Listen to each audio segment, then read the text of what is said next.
আজি ঘোষণা হ'ল উচ্চতৰ মাধ্যমিক পৰীক্ষাৰ ফলাফল। আজি ঘোষিত উচ্চতৰ মাধ্যমিকৰ চূড়ান্ত পৰীক্ষাত অসমৰ ভিতৰতে কমাৰ্চ, বিজনেছ ষ্টাডি বিষয়ত সৰ্বোচ্চ নম্বৰ পাই তেজপুৰলৈ গৌৰৱ কঢ়িয়াই আনিছে নীৰজ কুমাৰ মাহাতোৱে। নীৰজ কুমাৰ মাহাতো তেজপুৰৰ উইজডম ছিনিয়ৰ ছেকেণ্ডেৰী স্কুলৰ ছাত্ৰ। বিদ্যালয়খনৰ উত্তীৰ্ণ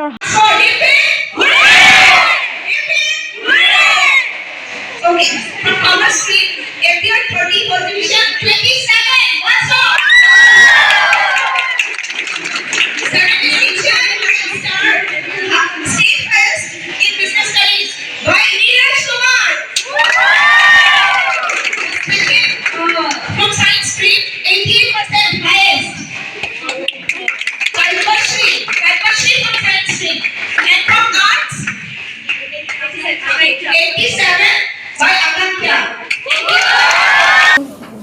প্ৰত্যেকবাৰৰ দৰে এইবাৰো আমাৰ উইজডমে কিছুমান আচৰিত ৰিজাল্ট কৰিছে।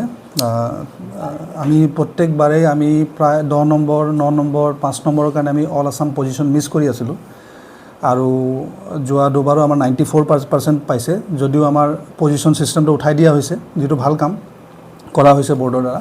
তো এইবাৰ আমাৰ এটা ছাবজেক্টত আমি আমাৰ ষ্টেট হায়েষ্ট পাইছে কমাৰ্চৰ, আৰু কমাৰ্চৰ অভাৰঅল যিটো ৰিজাল্ট আপোনাৰ 30 জনে পৰীক্ষা দিছিলে, 30 জনৰ পৰা 27 জনে ফাৰ্ষ্ট ডিভিজন পাইছে, আৰু সেই 27 জনৰ ভিতৰত ষ্টাৰ ডিষ্টিংশ্যন 16 জনে পাইছে। তাৰমানে মোৰ দেন 50% ষ্টাৰ ডিষ্টিংশ্যন প্ৰত্যেকবাৰৰ দৰে আমাৰ প্ৰত্যেকবাৰে 50%তকৈ বেছি ষ্টুডেণ্টে ষ্টাৰ ডিষ্টিংশ্যন পায়, এইবাৰো পাইছে। আৰু লগতে এইবাৰ আমি যিটো আমাৰ এটা বহুত হেৰি আছিলে, ইচ্ছা আছে যে আমি ষ্টেট হায়েষ্ট কৰিব লাগে, ষ্টেট হায়েষ্টো কৰিছোঁ।